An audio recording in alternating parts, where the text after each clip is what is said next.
Good morning, everybody. This is the Ravens Talk. This is City Ravenscast, and we're doing reaction to the action.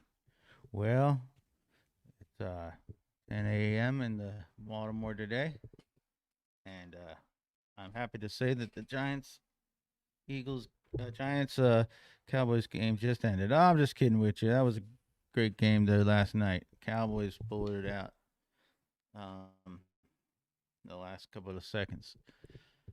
All right, but we talking Bengals now. Well, the Ravens won in a great game, but we all this is reaction action, so we're gonna check and see around the country what other views are. Let's check in on the Bengals uh, podcast and see if we can do a little better job than we have. Let's see.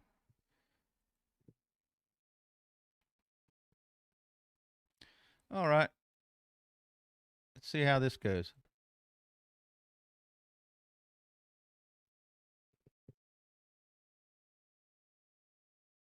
All right. There they are, and there I am. Okay, let's see. This is the Bengals show, and this is their reaction. This is their YouTube station. It's a Cincinnati Bengals Talk. I'm James Erpine, alongside Elise Jesse, at Paycor Stadium, where the Bengals lose to the Ravens 41-38 in overtime, falling to 1-4 on the year. And there's so many things to discuss here. I mean, Joe Burrow throws for a career high 5 touchdowns. I felt like we would have a happy post-game report, Elise. That's right. He threw for 5 touchdowns. That's something. 5 touchdowns.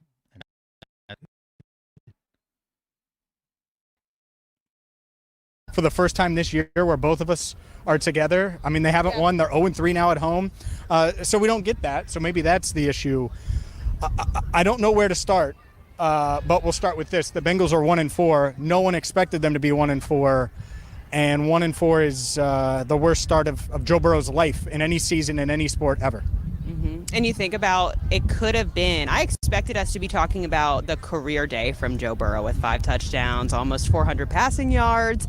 And instead we are talking about the fact that this team has dug themselves even further into a hole. And when you really think about That's true, because 1-4, you got to win.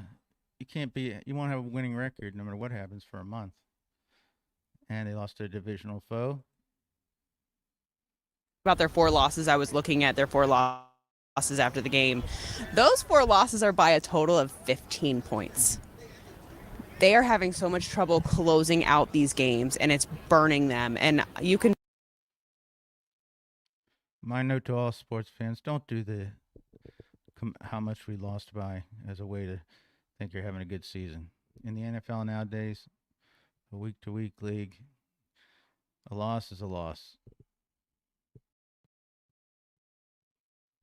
Can tell that they're all sick over it. Chase Brown said he's absolutely sick, and most of these guys are just besides themselves. Even Andre Yoshivas said that he had to sit down for the first time and try to compartmentalize what was going through his brain after this loss. Yeah, they should have won. Yeah. That's what this comes down to. They should have won. They shouldn't have had the errors that they had when they're up 38-28.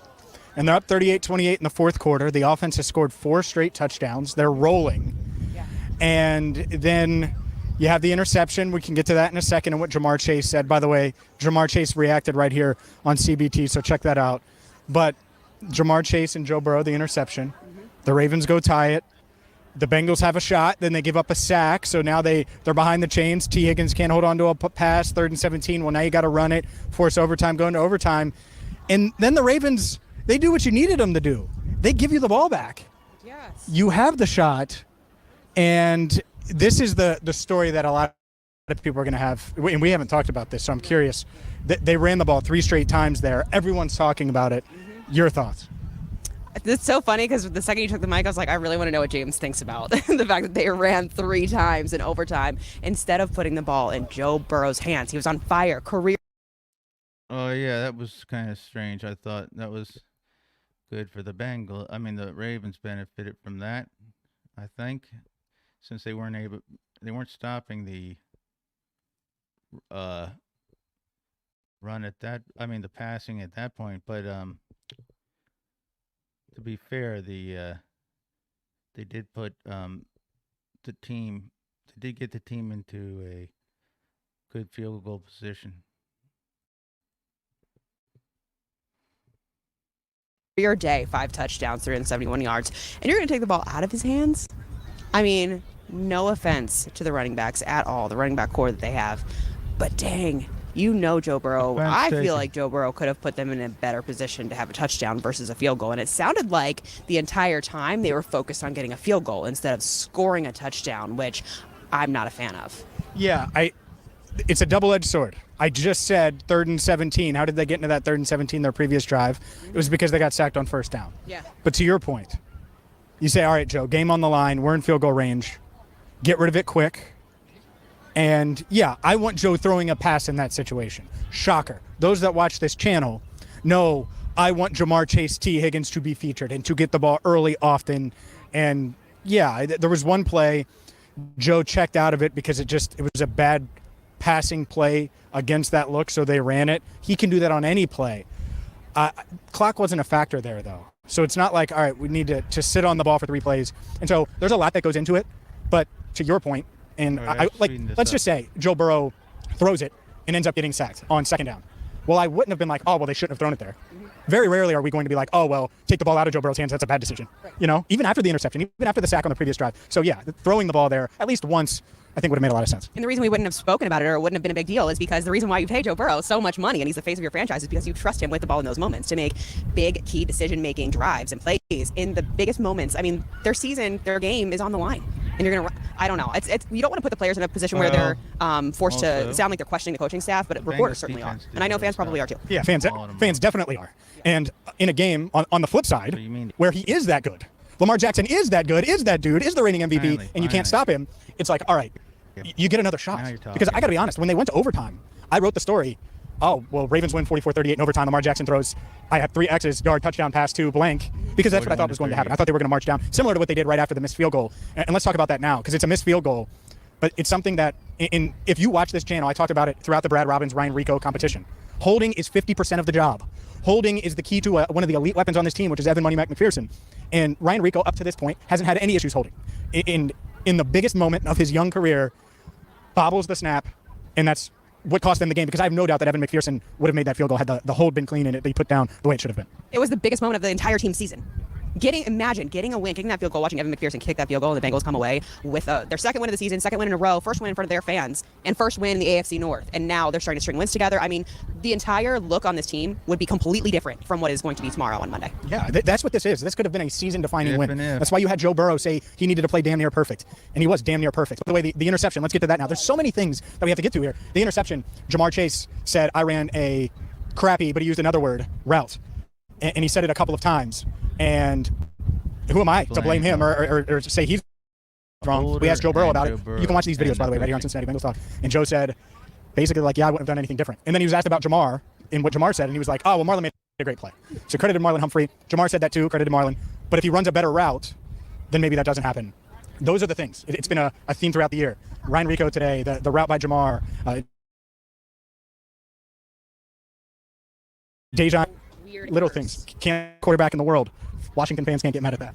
No, not at all. But I know that they're not trying to blame each other or put blame on anybody. Joe Burrow certainly not. It felt like Jamar Chase took accountability for that. Yeah, but that play was soul crushing, and it's because you know that this defense for this team has just been inconsistent, and you don't know whether or not you don't have full confidence that they're going to be able to get a stop. And so when you see 3 minutes to go and the Bengals have the ball and they have a chance to add another touchdown and really ice the game at that point, like seal it closed. You see an interception, you see that the ball is taken out of Joe Burrow's hands, and he no longer has the control over this game. And I think that put a lot of Bengals fans at unease, because I saw a lot of people standing, and I saw a lot of Bengals fans, saw a lot of you biting your nails in the stands tonight, and I understand why. Yeah, and the thing is, the defense did get stopped. They hold the Ravens to a field goal. Then they force, and really it was Lamar Jackson bobbling the snap, but they take advantage of a Lamar bobbled snap, and they recover it. The defense did enough to sneak out of here with a win, even though there's 1,000 things they need to clean up, but we could talk about them. This video would be a mile long, 8 years long, literally. Forever. So the Bengals are 1-4. No one expected them to be 1-4. It's going to be an interesting week. I continue to see people calling for Zach Taylor's job and the switch of the coaching staff, and I am just here to say that that's probably not going to happen. You guys are like have all your hopes up so high, and I don't see that happening, James. I don't see it happening. Everyone's like pissed that he ran the ball 3 times in overtime, but things like that are going to happen. And the reality is, again, I already said it, but 15 points away from being 5-0. Yeah, it's been close. They've been nail biters, as Elise said, and yet they're 1-4. They have a chance to get to 2-4 next week. We're gonna have you covered all week long, but before that, make sure you check out.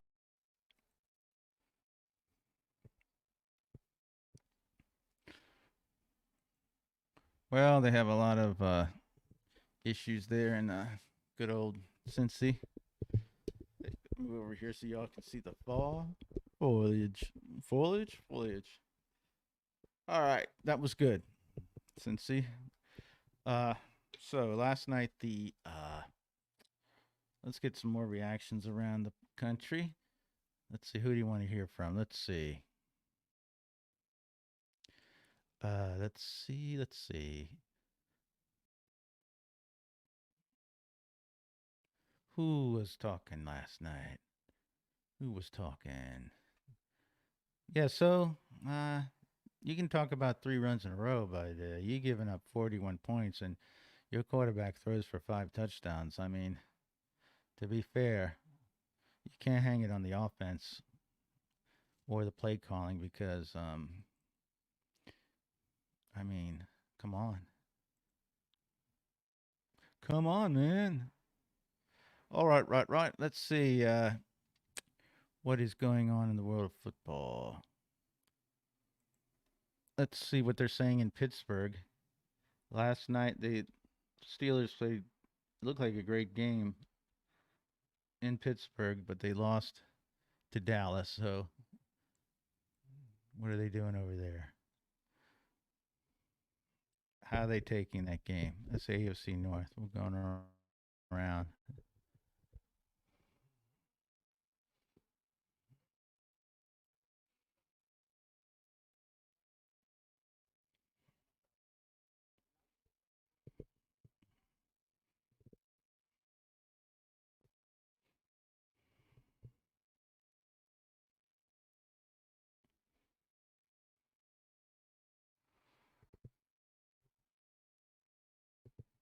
In terms of our intentions of what we wanted to do offensively, but we did want to cut his reps a little bit in an effort to get higher quality play, just in general. That is the nicest way of saying we benched his ass maybe in the history of sports. We just kind of minimized his snaps in an effort to get more productivity. Yeah, Bob, how nice of them! Nice. How nice and how smart of them. Let's not have our only receiver on the field when we're trying to win a game. Yeah, it made no sense whatsoever. And when you look at the snaps, as I said, Austin and Jefferson, come on now. You're giving them more than the guy who you expect to be your man. The man who came into the game saying, always open, and his eye black. Okay. Always, if he's always blank and open, well, right. I wasn't going to say that. I know, but what? How do you think that plays? If you're it's in a big picture, it's not a big deal. But if you're Art Rooney the second, like, all right, we're the Steelers on national TV, and that's what you have painted on your face, and then you go out and play like that, and the team goes out and plays always like that. It was painted or written on his eye black, right? Yes, and that's the wrong look for a guy who wasn't open.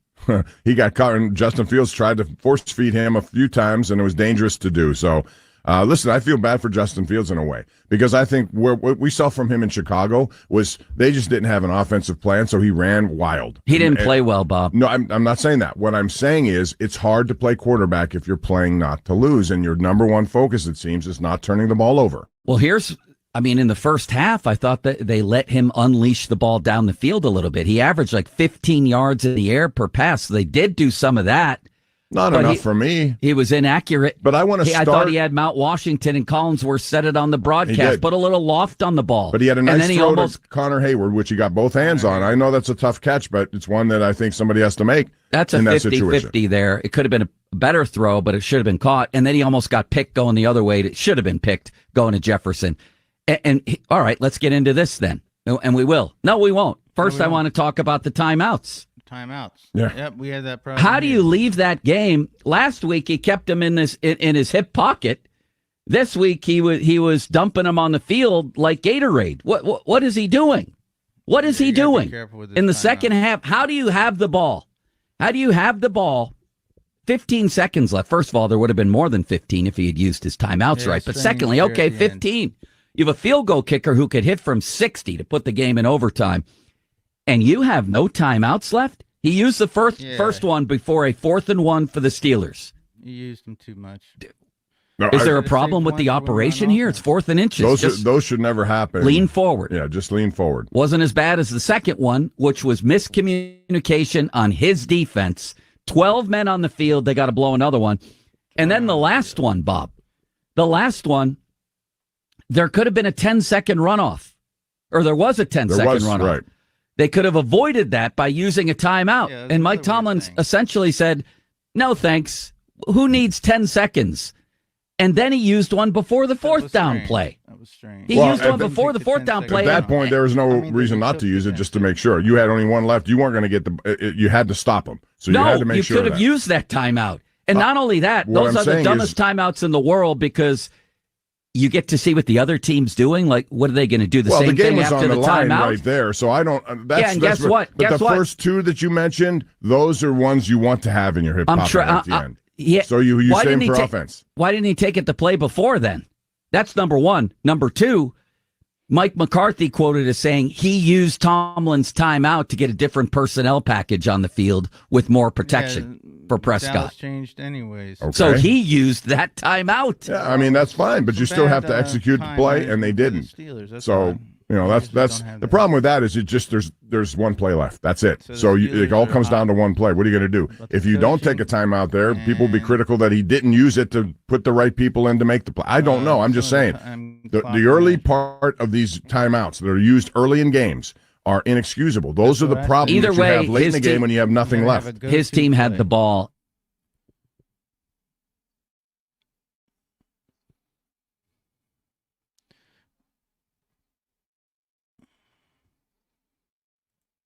Oh yeah, that's the thing I always say.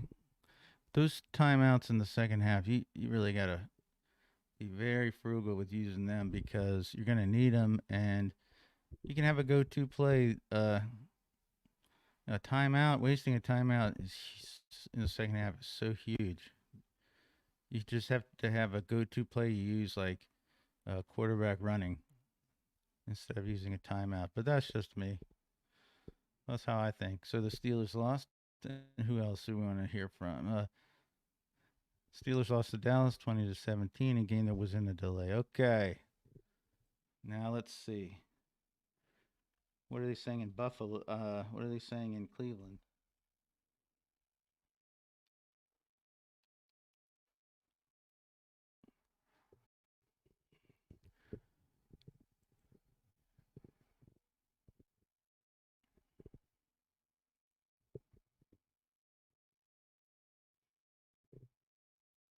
All right. Hold on.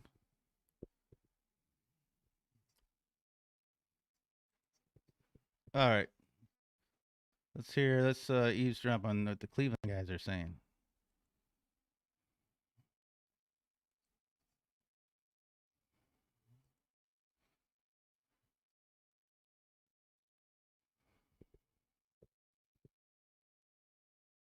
They are you ready? Yes. Third lowest scoring team in the NFL. There are two teams worse than us? Yes. Wow. Yes, there actually Oh, are. we got that going for us. How bad Which do you is think nice. the Yeah. Patriots and the Panthers are? Browns are averaging 15.8 points per game. No team No, is sir. gaining fewer yards than the Browns. They are dead last They're at mad here in 239.4 yards per game. Cleveland. What did they Dead do? last. So you cannot overreact to how bad the Browns have been on offense. It's impossible to overreact because any reaction to how bad they've played offensively is appropriate today. I concur. It's flat out appropriate. Now, we're not going to do what we did last week. What did we do We're, last we're not going to be here with how to fix it. Oh, we're not? No, but we're going to throw out ideas, but we're not going to try and fix it. You know why? That's on them. I will tell you this. If you roll out, and it might be a fix that we don't see, or that we're not told about. But if you roll out the same thing that you have rolled out so far through the first 5 games, well, shame on you. Shame on you. Can Kevin Stefanski call plays? Man, they are mad. Dang right he can. Did you like the 11 wins last year? Did you like the plays that were called when Joe Flacco was at quarterback? Did you like the plays that were called when Deshaun was 4-1 as a starter last year? Kevin called those. So he can call plays. You have a new offensive coordinator. How's that working out? Is it his fault? I don't know. You have a new offensive line coach. Is it his fault? I don't know. Yes. Yes, it's his You fault. have injuries on the offensive line. Is that the reason for this big mess? I don't know. Yes. What I do know is other teams have offensive line trouble, Andy, and they seem to figure out a way to still move the football and score points. The whole league's got This team hasn't done that. Is it the wide receiver's fault? I don't know, man. They dropped the touchdown yesterday. That was not fun. Cedric Tillman hitting the numbers on a critical play. Yeah. Amari Cooper hitting the numbers. Boom, interception leads to a touchdown last week. Yesterday. Jerry Jeudy in the end zone. You've made him, what, the 22nd, 21st, whatever it is, highest paid wide receiver in the NFL. Drops a touchdown pass. I will say this. Before the start of the season, I talked about the lack of skill position talent on this team, despite the fact that people think they're a skill position talent. It's overrated. Dan Manigan, 92 The Fan. Are you really taking a victory lap right now? No, I'm just saying. This team didn't have enough skill position talent. Can I see your credential, please? No victory lap. I mean, if it was obvious to me, why wasn't it obvious to the front office? It's just a really hard pill to swallow. I really struggled watching that game yesterday. It felt like 99 Browns. That's what it felt like to me, especially watching that offense in the first half. Man, what they have 6 first downs in the first. They were 0 for 12 on third down to start the game. 0 for 12. Would they end up 1 for 13 when it was all said and done? 0 for 12, and it wasn't like they were all like third down and 8. There were a couple third down and 5s in there, a couple third down and 3s. Yeah. They were 2 for 3 on fourth down. And Andy, as bad as the stats were, and they were awful by the end of the game, you just pointed something out that's really significant. They were padded by what happened late in the game. Yes. It was just atrocious when the game was still mildly they lost not in doubt. Browns lost. It was just atrocious. Folks, the offense is in shambles. The offense is They cannot roll it out again next week and expect it to change. I don't know what you do. Do you emphasize certain players? All right. Do you want to see more of said? That's them. They are angry at the offense. Let's see. Who do we want? Let's see.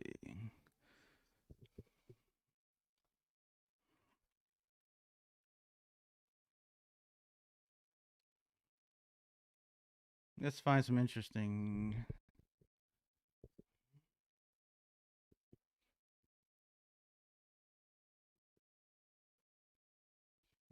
Nothing's off the table, they say, on the Cleveland station. So Cleveland's mad, Cincinnati's sad. And we here in Ravens, well, we did not play great on defense, and we had a couple of weird calls. But we won because Lamar and Derrick Henry were ridiculous. That's right. They were ridiculous.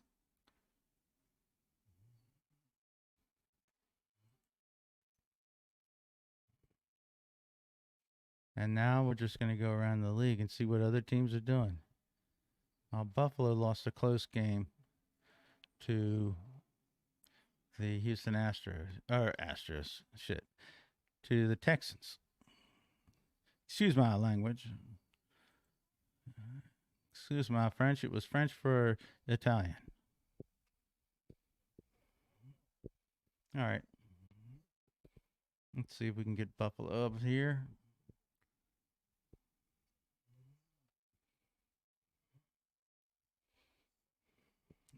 it's a positive. A victory Monday here in Baltimore. The Ravens 41-38 victory over the Cincinnati Bengals. But Joe Burrow just ripped through our team. Couldn't stop Joe Burrow. Can't stop him if he has time. I know they say that about every quarterback, but he good.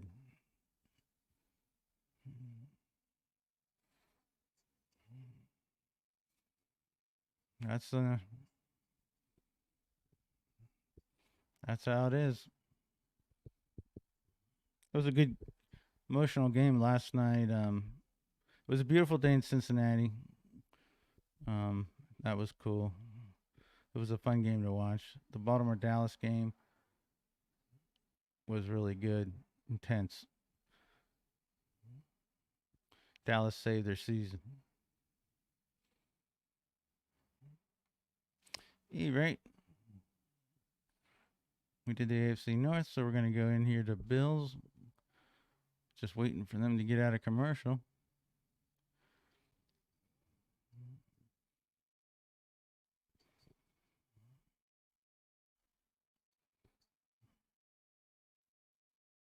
All right, let's see what's happening.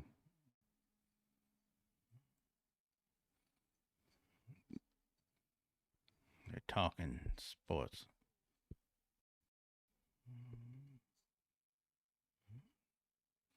The home of the Bills. Here we go.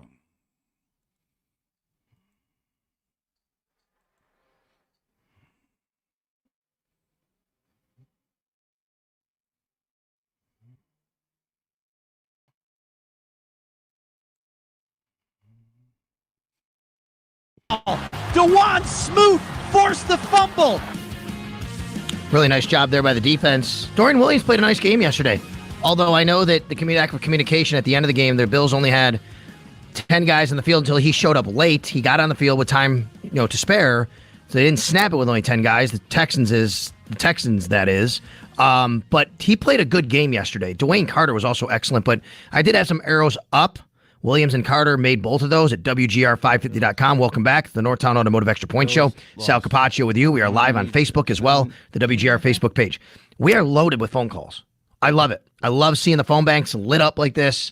We'll get to all of you. I want to waste no time and do that, but I just want to say, how come we're not like this when the Bills win? You got to be loading them up when the Bills win, too. The losing brings out people who want to vent, and I get it. So, as always, just want to remind you, here's how the show works on a Monday. I don't have guests and interviews and things like that. I go to phone calls. I bring you on. Just have a thoughtful contribution to the show. You can be mad. You can vent. You can have a question. You can have a comment. You can agree. You can disagree. Whatever it is, floor is yours, and that means Alex is up next to do that. Hi, Alex. Go right ahead.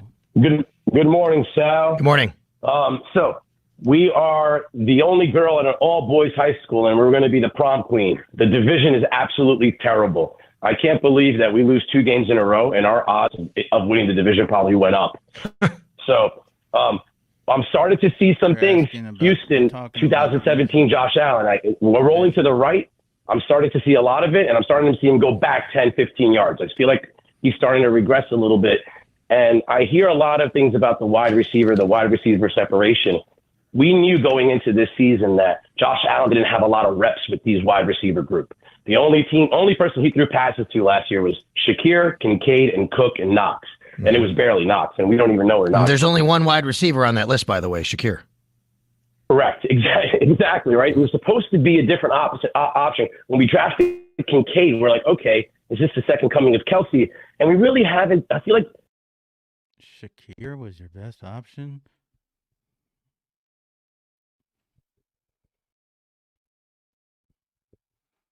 really haven't. I feel like all of the talent that we bring in from Nyheim Hines and all these guys, we still don't see the way of capturing to bringing out what they do best. And I feel like Kincaid is a true number one tight end, but we just haven't. He's a matchup nightmare. We're just not getting it to the next level because I think he's still using to block. Our offensive line needs work. You know, we've done some moving around by moving McGovern to center, and I think it's actually giving us the A gaps are becoming a problem. I don't think we have a wide receiver separation issue. I think we have an offensive line buying Josh Allen time issue. And when Josh Allen doesn't have time, something snaps in his decision making, and all of a sudden he gets on tilt. So say they all right. all. The Texans gave us every opportunity to win that game. Robert Woods had a Buffalo Bills jersey on yesterday. All right. The Bills did everything in their chance to just. The Texans gave us the ball in bad field position. We took over we turned them over, and we couldn't finish it. We couldn't finish the thing. So I think the wide receiver separation. 3 weeks ago, everybody eats. Everything is great. There's no problem. We actually have a problem where we don't know who to feed. Now we have nobody to feed.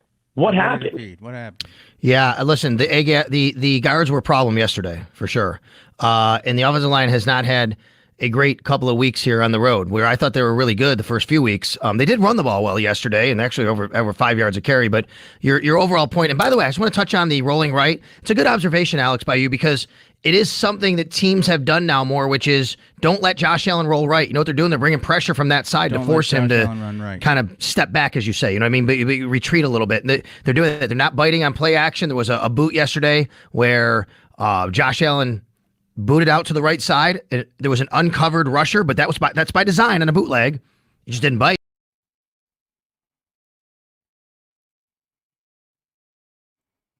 The book is out. All right. Let's see who else we want to hear from.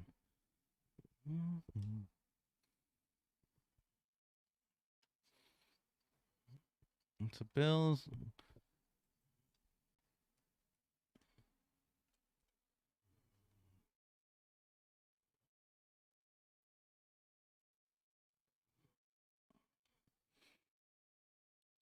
Let's see who else.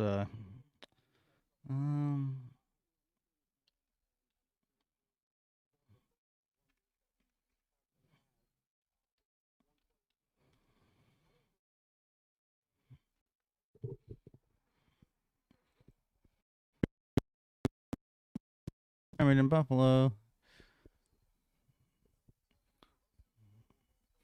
All right. Let's go here. The Fan in New York. That'll be our last reaction. Taking a temperature of the country in football. All right, let's go.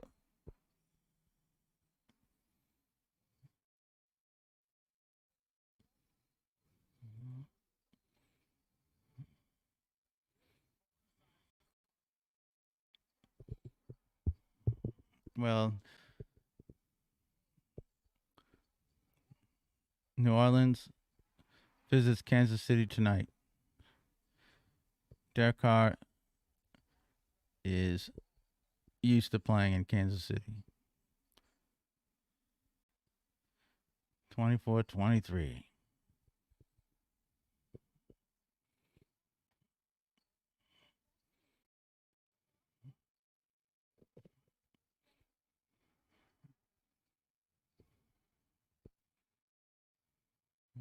That's right. FanDuel. That's the best sports. That's the best sports betting platform. FanDuel is the best. If I were a betting man, and I am, that's what I would do. And I do. FanDuel, but I like going down to the casino doing that.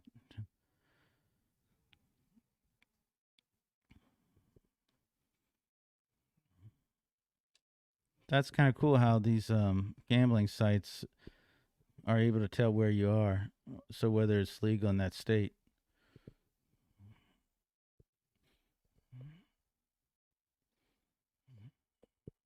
That's right.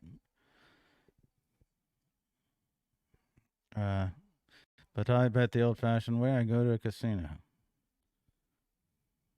which is reminds me, my old illegal sports wagering guy Otis. Today's his birthday. I send his family some flowers and candy, because it didn't go well for me at the end there with Otis. I was scared of him. But he lost all his business with all this legal stuff. Legal gambling. All right, let's go on in to the fan. How many commercials can they have? Kia has 10 electrified utility vehicles to choose from. Whether you're an adventure seeker ready to load up a Sportage turbo hybrid and head out for a road trip, a sharp-dressed professional expertly navigating traffic in an all-electric EV9, or someone who wants electric for every day and fuel for far away and thinks the Sorento plug-in hybrid is more your speed, Kia has something for you. In fact, with a broad lineup of hybrids, EVs, and plug-in hybrids, Kia has something for everybody. So the question isn't which vehicle to get, it's which Kia to get. Find out more at your local Kia showroom today.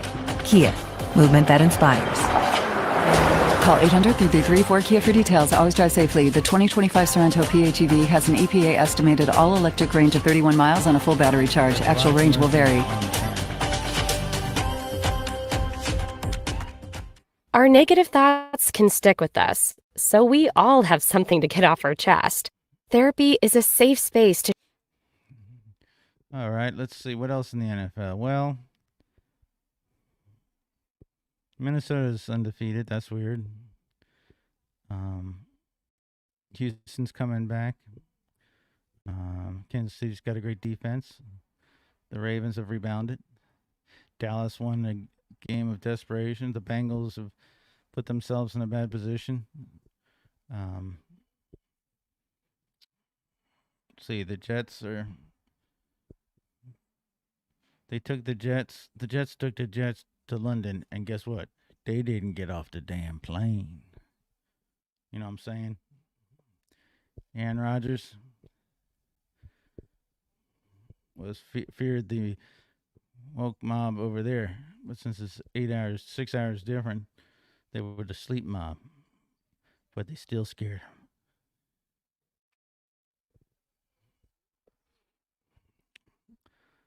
There's a new movie, Terrifier 3.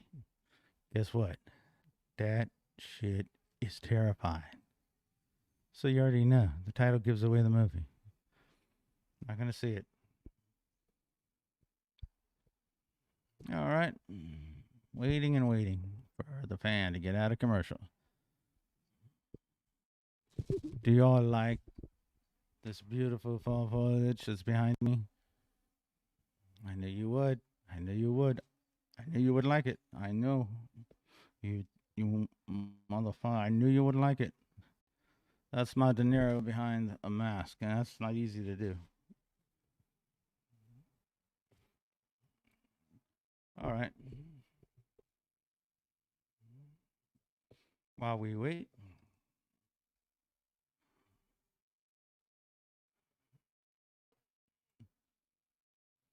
let's hold on for 1 second. Let's see something else while we wait for the fan.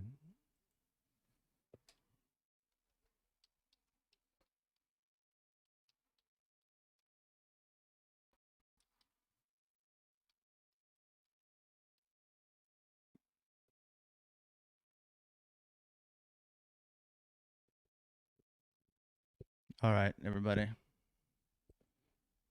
Where are they?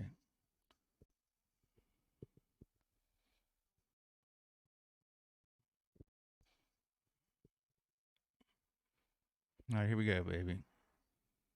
Let's go listen to what they're saying. Jet calls.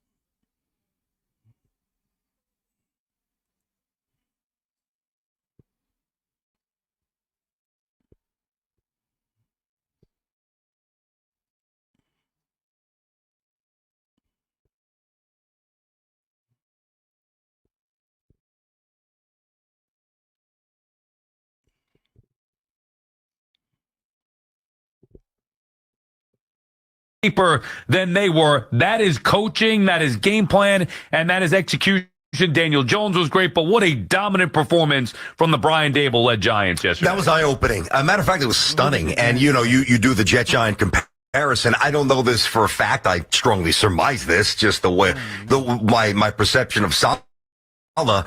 But the opposite of Dable. Can you imagine Robert Saleh? Like, for the most part, the Giants, and the stats back this up, they were dominating that first half, even though it was 10-10 at that point. Yeah. Dable comes in, and during halftime, Dexter Lawrence talked about this after the game. Instead of being, hey, guys, we're right there, he lit them up. He's like, no, we should be up. We should be up. Right. We're playing better. Let's go.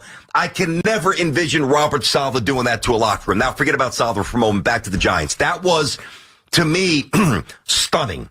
When we knew that Neighbors was out and we surmised he would not play all week, and unfortunately we were right. Singletary out. You see Tyrone Tracy get involved. You finally see Theo Johnson involved in the passing game. You had 7 sacks, which suddenly the Giants are destroying quarterbacks. Not a stunner. We thought that would be their strength this year. Dexter Lawrence was great. Deontay Banks really handled DK Metcalf. And to possess the football for 37, 38 minutes in that venue and be poised and play a buttoned-up game the way they did, honestly, you shouldn't be stunned in the NFL because they're all pros and they're all capable of doing it. But I'm still borderline stunned that they played the way they did and won that game. And in sports, especially with the week that the Mets have had,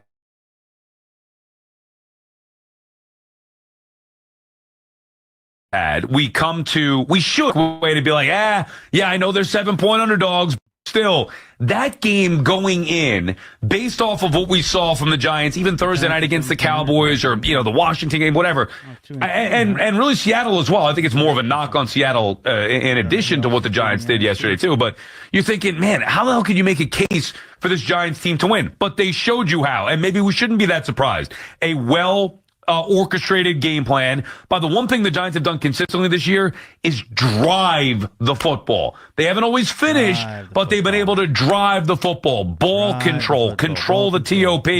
And when you do that, you're shortening the game. You're limiting to the damage that the offense can do to you. Then you're asking less of your defense to go out there and have fewer stops to get the ball back.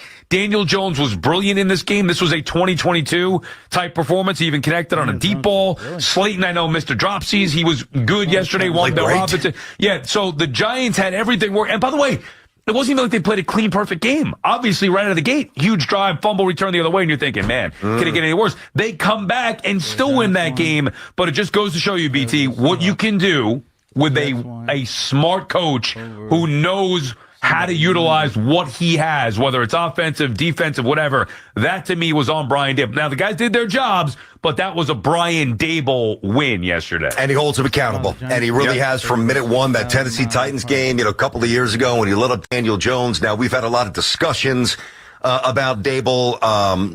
Some of it morphed into job security. Whether it's right or wrong. I think yesterday was a reminder the Giants do have the right guy. I was always worried about his personality overwhelming his football acumen, his coaching abilities, which I think are very high.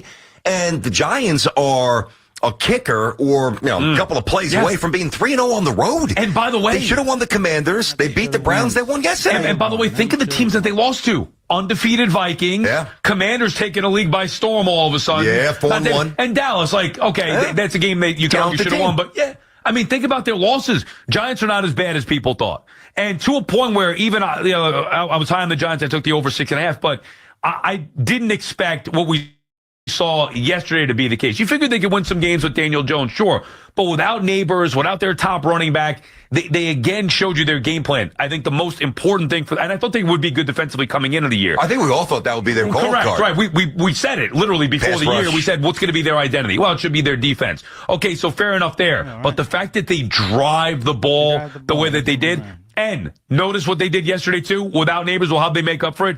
Daniel Jones ran a lot more. Yeah. It's something that I thought they had to do against the Cowboys on Thursday night to get that win. They didn't for whatever reason. Now, maybe when Neighbors comes back, they don't run Jones as much, but he ran the football a lot more. Hey, they know what they're doing. And unfortunately for them, it hasn't resulted in as many wins as maybe they should have, but they know what they're doing.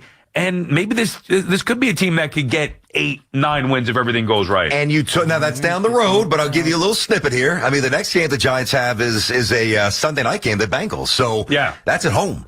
Now, you tell me the Bengals are unbeatable? I mean, I don't know that I quite have the confidence of the Giants yet to start saying I expect them to do certain things, but I think what some of us probably should have learned yesterday, maybe to increase the possibility that they could do things. Like now, you find a way to beat the Bengals, you're 3-3, you're in the mix. It's been the exact opposite of the Jets. The Jets 2-3 through 5 weeks. Terribly disappointing. Giants 2-3 through 5 weeks. Very encouraging. Justin is in Dobbs Ferry. What's up, Justin? Hey, great win yesterday. We really, lucked out on that. Usually that happens to the Giants, something like that, a blocked field goal at the end of the game.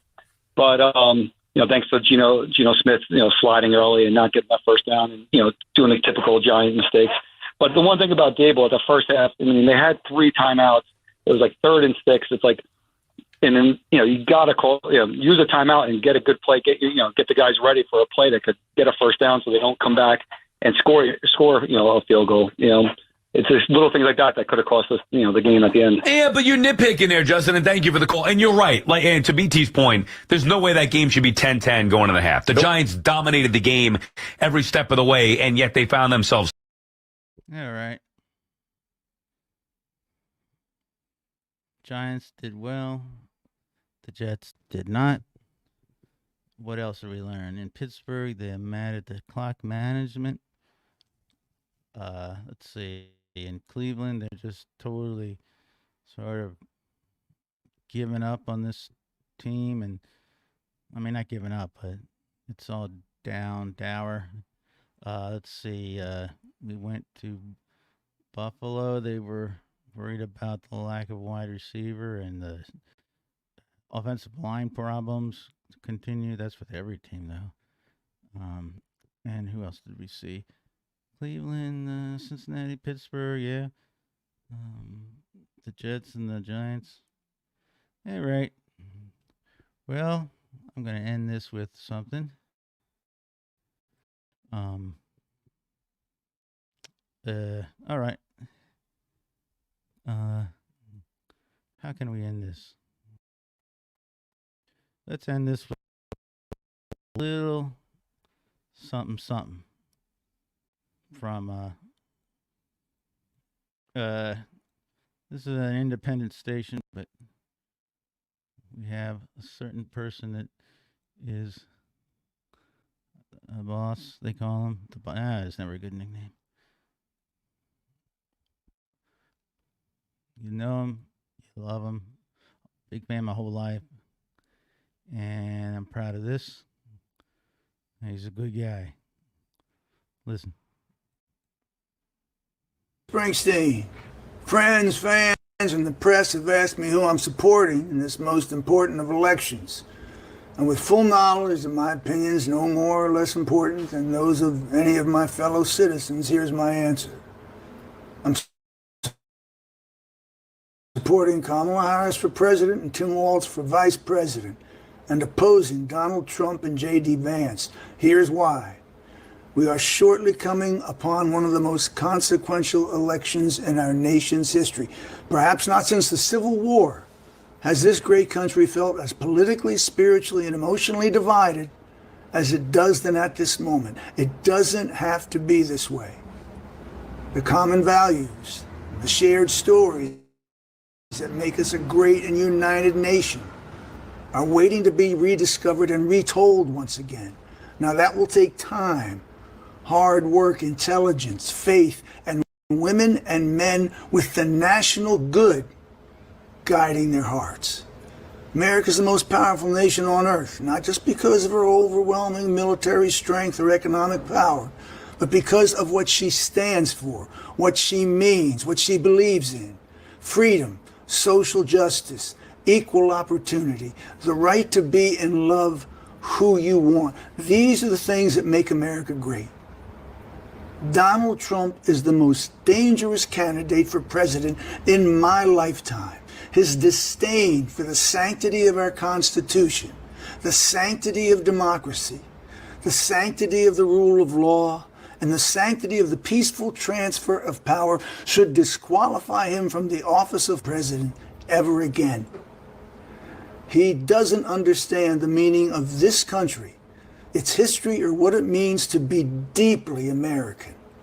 On the other hand, Kamala Harris and Tim Walz are committed to a vision of this country that respects and includes everyone, regardless of class, religion, race, your political point of view, or sexual identity. And they want to grow our economy in a way that benefits all, not just a few like me on top. That's the vision of America I've been consistently writing about for 55 years. Now, everybody sees things different, and I respect your choice as a fellow citizen. But like you, I've only got one vote, and it's one of the most precious possessions that I have. That's why, come November 5th, I'll be casting my vote for Kamala Harris and Tim Walz. Thanks for listening. You're welcome. That was very cool. And let's see, you like cool things, huh? That was awesome. Bruce, I wonder what you got in that diner. Let's see. Good old Bruce. Love Bruce. Bruce was in Baltimore like a month ago at Camden Yards. That's the last hit the Orioles saw. Okay, now let us see, and one more.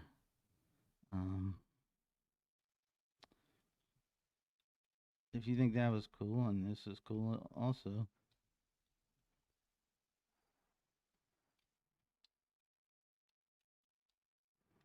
Hold on now.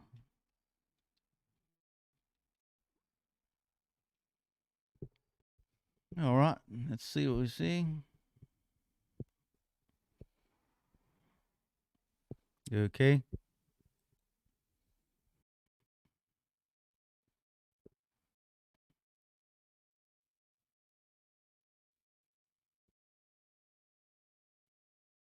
All right. Willie Nelson supports the Harris Walls. Now let's see.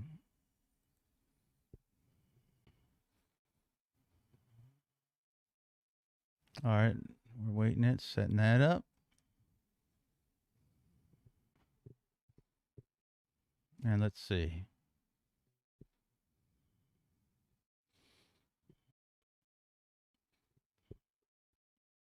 All right. Having computer problems here.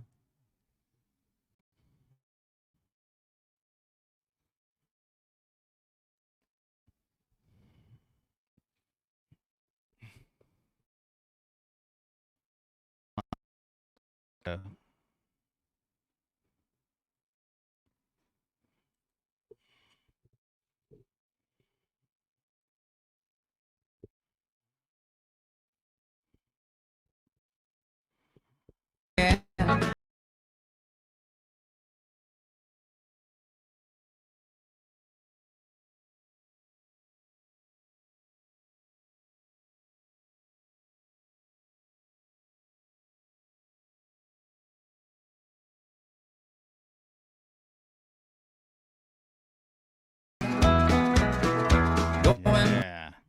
Places that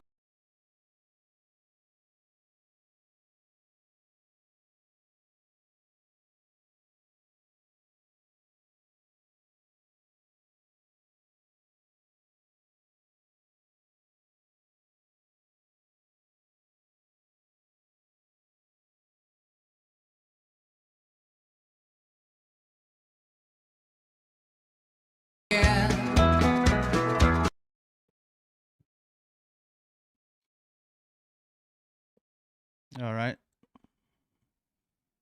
That was awesome. And very, very cool. So, this is the end of Reaction Action Monday. Ravens, good. Bruce Springsteen, Willie Nelson, great.